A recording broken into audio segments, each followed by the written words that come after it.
Hello guys, good morning, welcome back to other vlog. और अभी हो चुके हैं शाम। एक्चुअली आप लोग के लिए सुबह है, आप अगर सुबह देख रहे हैं वीडियो। और मैं आज दिन भर थोड़ा सा बिजी था कुछ काम में, तो इस वजह से मैं सुबह से कुछ शूट नहीं कर पाया हूँ। तो अभी हम लोग निकल चुके हैं, मैं और मम्मी हम लोग निकल गए हैं बालोद के लिए। और अभी लगभग बज रहे हैं 5 बज रहे हैं, लेकिन ठंड इतनी ज़्यादा है और मौसम इतना जल्दी मतलब शाम हो जाती है ठंड के दिनों में, तो पता नहीं चल रहा है कि सुबह हो रही कि शाम हो रही है। और ठंड बढ़ गई है, तो इससे पहले कि ज़्यादा ठंड बढ़े अपन निकलते हैं बालोद के लिए और वहाँ जाकर आपसे मिलता हूँ। और हम लोग निकल चुके हैं लगभग 4 बजे से लगभग से, तो 1 घंटे में अभी 20 मिनट बाकी है बालोद में। और ट्रैफिक बहुत ज़्यादा है, शाम है तो मतलब इस टाइम जो रहता है ना, आने जाने वाले लोग ज़्यादा रहते हैं, फिर ड्यूटी वापस आ रहा है, कोई कहीं आ रहा है, तो इस चक्कर में ट्रैफिक बहुत ज़्यादा है, इसलिए थोड़ा सा धीरे धीरे आना हुआ। अभी इसमें रास्ता भी थोड़ा सा ख़राब है, तो सोचा एक बार व्लॉग स्टार्ट कर देता हूँ, कम से कम आप लोगों को इन्फॉर्मेशन मिल जाए कि मैं कहाँ हूँ, क्या कर रहा हूँ। और फिर बताता हूँ बालोद पहुँच के, तो मिलते हैं।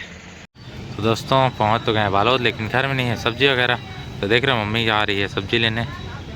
और यहाँ पर मार्केट आए हैं, ये छोटा मार्केट है, संडे को बड़ा मार्केट भी लगता है, लेकिन उधर से आ ही रहे हैं। इतनी ज़्यादा भीड़ थी वहाँ कि वहाँ रुकने का मतलब मुश्किल था, थोड़ा सा बैग वैग भी पकड़े हैं, तो सोचे यहाँ पर से ले लेंगे, यहाँ पर थोड़ा सा खाली भी रहता है। और ये लोकल मार्केट है, लोकल मार्केट मतलब क्या बोलते हैं, जो डेली लगता है मार्केट ना, क्या तो बोलते हैं ना, याद नहीं आ रहा है, जो ही बोलते हैं, याद आएगा तो आप पहुँच गए होंगे तो मेरे को कमेंट करके याद दिला देना कि ये बोलते हैं। और क्या चली गई मम्मी, मम्मी आलू लेने गई थी, किधर ही गायब हो गई पता नहीं वहाँ पर। ये हमारी मम्मी जी, तो जैसे ही शॉपिंग करके आती हैं फिर चलते हैं घर।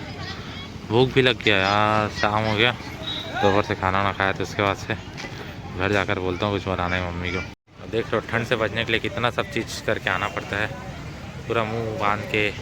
और चश्मा तो ज़रूरी है क्योंकि बहुत ज़्यादा कीड़ा वीड़ा, चश्मा में पूरा कीड़ा वीड़ा सा चिपका हुआ है। दिख पा रहा है क्या आपको?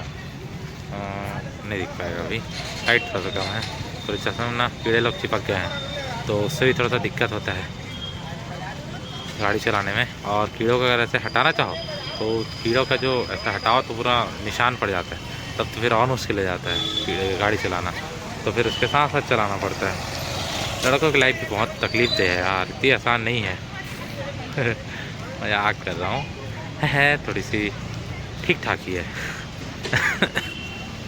तो मम्मी आ जाए फिर चलते हैं घर और आगे के अपडेट देता हूँ आपको।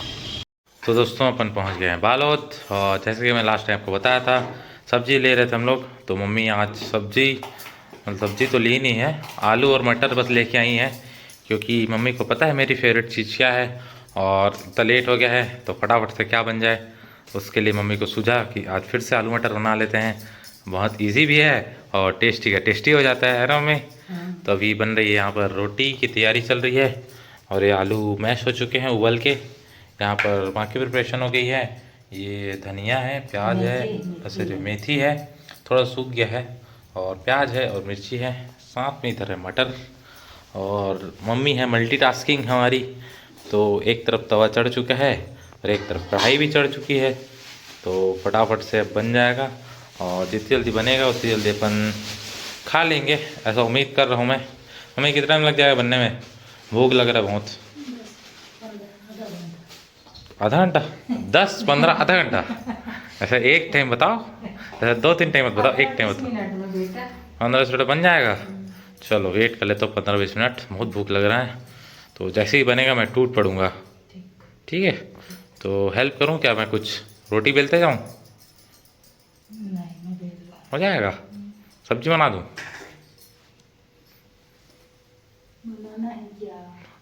लो ठीक है, अब इतना फोर्स करो तो नहीं बनाता, आप बना लो। अब इतना इतना रिक्वेस्ट कर रहे हो कि आप बनाना चाहते हो, तो मैं आपको नहीं मना करूँगा। अब आप जानता हूँ, आप ये समझ पा रहे हो कि मैं बहुत लंबा गाड़ी चला के आया हूँ, थक गया हूँ, ये आप बोलना चाह रहे हो।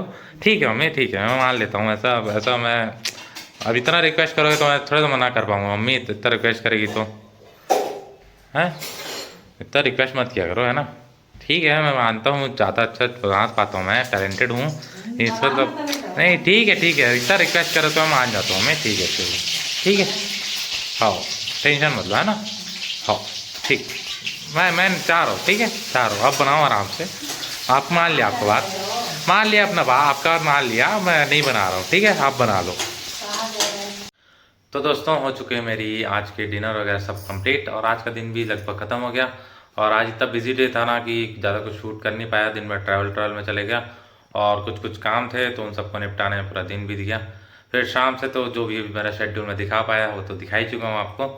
तो अब फाइनली आज के इस वीडियो का एंड करने के लिए आपके लिए स्टोरी लेके आया हूँ, जो कि एक दो दिन से छूट गया था क्योंकि शादी वगैरह में थोड़ा सा बिजी था और कुछ कुछ और काम थे, इस वजह से मैं ज़्यादा शूट नहीं कर पाया था। लेकिन अब वापस आ गया हूँ मैं बालोद, तो आपके लिए डेली न्यू स्टोरीज लेकर आते रहूँगा। तो उसी कड़ी में आज भी एक अच्छी खासी स्टोरी लेकर आया हूँ, आपको उम्मीद करता हूँ पसंद आएगी और कुछ अच्छा सीखने को मिलेगा। तो स्टोरी शुरू करते हैं। तो दोस्तों आज की स्टोरी का जो टाइटल है वो है चपरासी की नौकरी। तो आप थोड़ा सा शॉक होंगे या फिर आपको थोड़ा सा अजीब लग रहा होगा कि ये कैसा स्टोरी है चपरासी की। तो बहुत इंटरेस्टिंग स्टोरी है, पूरा सुनिए। तो दोस्तों एक बार की बात है, एक लड़का था 23-24 साल का था। वो एक कंपनी में जाता है इंटरव्यू देने के लिए, और मतलब चपरासी के जो पोस्ट है उसके लिए इंटरव्यू देने जाता है।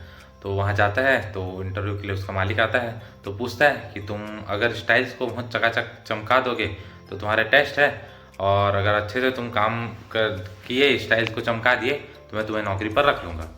तो लड़का काम में लग जाता है, बढ़िया से पोछा वोछा लेके चमकाने में लग जाता है टाइल्स को, और 5 मिनट में वो अच्छे से साफ़ सफाई कर देता है। तो उसका मालिक रहता है, खुश होता है कि ये अच्छे से काम तो कर रहा है। तो वो बोलता है तुम्हारी नौकरी पक्की है, तुम कल अपना आईडी प्रूफ और फ़ोटो और अपनी ईमेल आईडी लेकर आ जाना।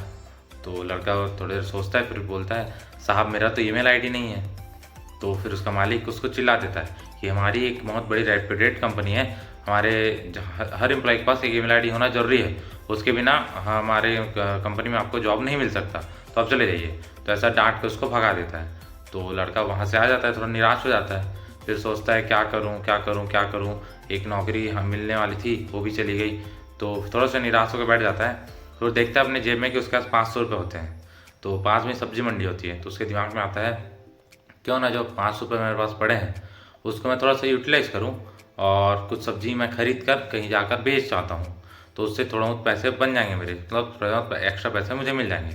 तो वो जाता है सब्जी मंडी, वहाँ से 500 के टमाटर खरीदता है और उसको पास की एक जो कॉलोनी रहती है वहाँ जाकर बेच देता है थोड़े से ज़्यादा दाम पे।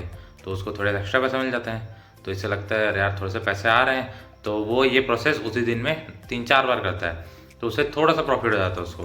तो उसको एक कॉन्फिडेंस आ जाता है कि अगर ये नौकरी नहीं मिली तो क्या हुआ, मैं छोटा छोटा ऐसी सब्जी बेच के करके अपना जो है लाइफ है वो आगे बढ़ा सकता हूँ और थोड़ा पैसा कमा सकता हूँ।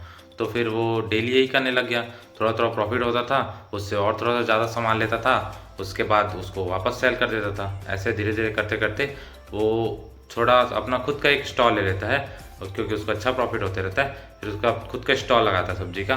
फिर धीरे धीरे प्रॉफिट होते होते होते वो एक बड़ा दुकान ले लेता है, फिर दुकान चलाता है, उसकी दुकान भी अच्छी चल जाती है। उसके बाद वो खुद के जो एक्सपोर्ट्स करने लग जाता है, बहुत सारे सब्जियां इधर उधर से अलग अलग फार्मर से लेता है, फिर उसको एक्सपोर्ट करने लग जाता है। धीरे धीरे उसकी बहुत बड़ी कंपनी बन जाती है, खुद की कंपनी खड़ी कर लेता है, बहुत सारे ड्रग्स वगैरह ले लेता है और सब्जी डिलीवरी का काम ही करता है। मतलब अलग अलग दूसरे से दूर दूर जगहों तक वो ट्रक के थ्रू सब्जी डिलीवरी कराता है और एक बहुत बड़ा सक्सेसफुल बिजनेसमैन बन जाता है। तो एक टाइम के बाद उसको लगता है अरे यार मैं मतलब पैसे तो बहुत सारे आ गए मेरे पास, मेरे को इंश्योरेंस करा लेना चाहिए अपना, ताकि आगे जो भी कुछ अगर कभी हो जाता है कोई खासा तो मेरे पास एक इंश्योरेंस रहना चाहिए, जिससे अगर कभी मेरे कंपनी में कुछ नुकसान हुआ या मुझे कुछ नुकसान हुआ तो उसकी भरपाई के लिए कुछ ना कुछ रहना चाहिए मेरे पास बैकअप प्लान। तो इंश्योरेंस वाले को फ़ोन करता है, कंपनी वाले को। तो वहाँ से इंश्योरेंस करने वाले एक लड़का आता है उस जो ये सब चल रहा था उसके पास, और उसके पास आता है, फिर बोलता है सर ये सब चीज़ें हैं, ये प्लान्स हैं हमारे, आप जो भी इंश्योरेंस लेना चाहेंगे हम दे देंगे। तो उसके लिए क्या क्या चीज़ें की ज़रूरत पड़ेगी। तो ये सब्जी वाला बोलता है मतलब क्या क्या चीज़ें ज़रूरत पड़ेंगी। तो जो इंश्योरेंस वाला रहता है वो बोलता है आपका फ़ोटो रहेगा, आपका आईडी रहेगा और आपका ईमेल आईडी रहेगा। तो जो मालिक रहता सब्जी वाला रहता है वो बोलता है मेरे पास तो ईमेल आईडी नहीं है। तो पहले तो शॉक हो जाता है जो इंश्योरेंस करने आया रहता है वो लड़का कि सर आप इतनी बड़ी कंपनी चला रही हैं, इतनी बड़ी कंपनी चला रहे हैं और आपका ईमेल आईडी नहीं है। अगर आपका ईमेल आईडी होता तो आप और पता नहीं कहाँ से कहाँ पहुँच चुके होते। तो थोड़ी देर तो मुस्कुराता है, और जो सब्जी वाला रहता है वो थोड़ी देर मुस्कुराता है, फिर बोलता है कि अगर मेरे पास ईमेल आईडी होता तो मैं आज एक सफाई कर्मी होता या फिर एक चपरासी होता। तो दोस्तों उस जो आया था इंश्योरेंस करने के लिए, उसको तो ज़्यादा कुछ समझ नहीं आया कि ये सब जो सब्जी वाले हैं इतने बड़े मालिक हैं, इतने बड़े कंपनी के बन चुके हैं, उन्होंने ये क्यों कहा कि अगर मेरे पास ईमेल आईडी होता तो मैं एक चपरासी होता। लेकिन उम्मीद करता हूँ आपको ये बात ज़रूर समझ आ गई होगी कि अगर उस दिन जिस दिन वो इंटरव्यू देने गया था, अगर उसके पास ईमेल आईडी होता तो अपने लाइफ में इतनी बड़ी जो अपॉर्चुनिटी आने वाली थी या एक नया रास्ता उसके ज़िंदगी में खुलने वाला था, उसको कभी देख ही नहीं पाता या वहाँ तक वो पहुँच ही नहीं पाता और अपनी लाइफ में कभी इतना अच्छा नहीं कर पाता। तो आज की इस कहानी का मोरल क्या है, मतलब क्या सीख सकते हैं हम इससे? हम ये सीख सकते हैं कि हमारी लाइफ में एक दरवाज़ा बंद होते हैं या एक अपॉर्चुनिटी हमसे अगर मिस होती है या हम किसी भी तरीके कुछ भी कारण से कि कोई भी हमारा एक चीज़ है जो नहीं हो पाता है, कोई काम है हमारा वो नहीं हो पाता, तो आप निराश मत होइए। आप और दूसरी जगह ट्राई करिए, कुछ और नया चीज़ ट्राई करिए। हो सकता है वहाँ आपका लक अच्छा हो या वहाँ आप अच्छी स्किल्स ज़्यादा जल्दी गेन कर पाएँ और अपने लाइफ में ज़्यादा सक्सेसफुल हो पाएँ। तो अगर एक दरवाज़ा बंद होता है तो और भी बहुत सारे दरवाजे खुलते हैं, ये हमारे बड़े बुजुर्ग कहते हैं और बहुत जगह पढ़ने को मिलता है, सुनने को मिलता है। तो उम्मीद करता हूँ ये आप भी अपने ज़िंदगी में अप्लाई करेंगे और कभी निराश नहीं होंगे, आगे बढ़ते रहेंगे अपनी लाइफ में और मेहनत करते जाएंगे, आगे बढ़ते जाएंगे, जिससे एक ना एक दिन आप अच्छे सक्सेसफुल ज़रूर हो जाएंगे, यही उम्मीद करता हूँ। तो आज की स्टोरी आपको पसंद आई होगी और पसंद आई होगी तो लाइक करें, शेयर करें और अगर चैनल पर नया सब्सक्राइब जरूर करें। मैं आपके लिए ऐसी डेली अच्छी अच्छी मोटिवेशनल स्टोरीज लेकर आते रहता हूँ और साथ में व्लॉगिंग भी करता हूँ दिन भर में जो भी होता है मेरे साथ। आज तो ऐसे एक दो दिन से थोड़ा सा बिजी था तो जितनी हो पाए उतनी शूट किया था, लेकिन अब आगे से फिर कोशिश करूँगा कि और अच्छे से आपके लिए कंटेंट बना पाऊँ। तो उसके लिए आप हमारे साथ इस चैनल पर जुड़े रहिए। तो दोस्तों आज की वीडियो के लिए बस इतना ही, मिलते हैं अगले वीडियो में। Till then have a great day, bye bye.